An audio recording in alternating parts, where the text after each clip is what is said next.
This is the BlackBerry Classic, a device that came out 11 years ago, and to this day I still love this phone. I just love everything about it. Its form factor, the QWERTY keyboard, and how minimal it screams when using it. The Classic was an amazing smartphone, the full gesture control, which by the way was the first on a BlackBerry phone, even before Apple had it. The BlackBerry hub, which summarized all of your messages in a very straightforward way, screamed simple and productive. But sadly, BlackBerry discontinued it and it's just not usable anymore. Or does it? Because in this video I'm going to be showing you how I've been using it for the last couple months, how I get productive, the apps I've been using, and stay tuned because most of you have been asking me, does WhatsApp work? Do emails work? Does the web work? And spoiler alert, they do.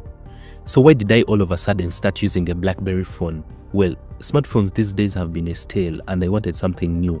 I wanted something refreshing, nostalgic that I can go back to and use. And that's where the BlackBerry Classic comes in. It's very minimal, nostalgic, and my curiosity made me use this smartphone. So what is it actually like using a BlackBerry Classic in 2025? The Classic basically forces you back to the basics. Calls, texts, maybe email if you can get it to work reliably. You can't just endlessly scroll. Every interaction has to be, well, intentional. It definitely changes how you use a phone and how you feel holding it. The physical design still feels premium, even with the plastic back. The rubberized feel and metal band feel solid and durable.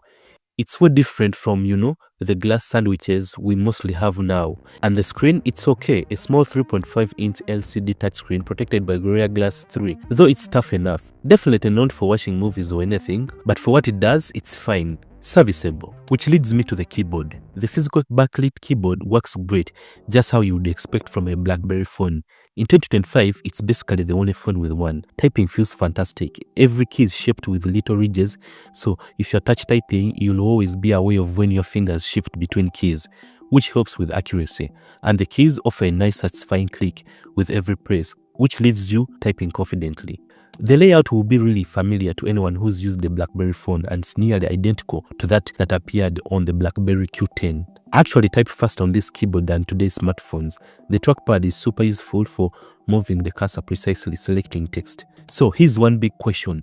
How does it hold up when it comes to battery life? Well, I would say it's not bad as you think actually. If you're not using it all day with heavy tasks, it can generally last the whole day of use. But when it comes to the specs, they are dated. Very dated. I'm talking about Snapdragon S4 Plus with only 2 gigs of RAM, 16 gigs of storage. It's kind of amazing it runs as well as it does, but thankfully there's a micro SD slot of up to 128 gigabytes, so you can add up some storage. It's pretty impressive and it feels smooth given those specs. And for the software, it runs surprisingly well on this old chip. You can multitask a bit. Apps run in the background, animations are fluid, and honestly, it has way fewer distracting things built in compared to like iOS and Android now. It feels focused, which again fits the whole intentional use idea. But BlackBerry did stop supporting the OS years ago, and that's exactly where its limitations begin to show. Without security patches, app support, or modern web standards, the Classics becomes more a nostalgic piece than a functional daily driver. The BlackBerry Classic relies on 2G and 3G networks, which are, disappearing fast in lots of places, but it's still great for making calls, sending texts and emails. You can play some built-in games, take notes, and maybe a couple of carefully chosen sideloaded apps if you're patient and lucky. It really leans into being a minimalistic phone. When it comes to the camera, it fits the overall theme, but it's functional. On the back, there's an 8-megapixel shooter capable of 1080p video, though you will need a very steady hand to get usable footage. Colors can look decent in bright light, slightly saturated, but in low light conditions, noises become a major issue. The front camera has only 2 megapixels with 720 video recording. Honestly, it's not something you would want to use for selfies in 2025. It does include features like HDR, panorama, and face detection. Impressive back in the day, but nothing groundbreaking by today's standards. So the camera's functionality by definition, not a selling point, which kind of makes sense. It almost like gives you permission not to document everything. No pressure to get your perfect shot for Instagram, which again loops back to that whole digital wellness angle. Okay, if you're someone who wants one of these, the best bets are online markets like eBay or AliExpress sometimes. I got mine for $150 from eBay, but the prices vary a lot. Could be $50, could be $200 depending on the condition, unlock status, if it comes with a box. So I've been using YouTube to watch some videos, but this was via the web, so there's no YouTube application as you cannot run it. It's slow and sometimes it's not worth waiting. However, you can install Chrome so that it's faster and more reliable than the default one. So, how do you get WhatsApp working on a BlackBerry phone? Well, the method isn't perfect, but you can get it running, at least through WhatsApp web. While native support is long gone, using the browser on your BlackBerry device to access the web version offers a workaround. It's limited but functional for basic messaging. You'll need a BlackBerry device and WhatsApp running on another device so that you can link it to the WhatsApp web. Make sure you have Chrome installed.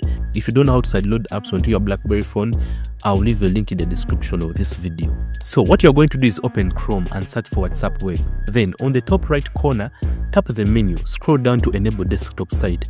This makes the page load in a wider view instead of the mobile version.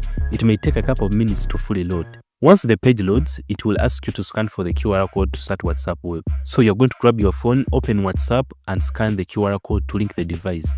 Give it a few minutes and it should start working. Now one thing to note, you won't be able to send photos or voice notes.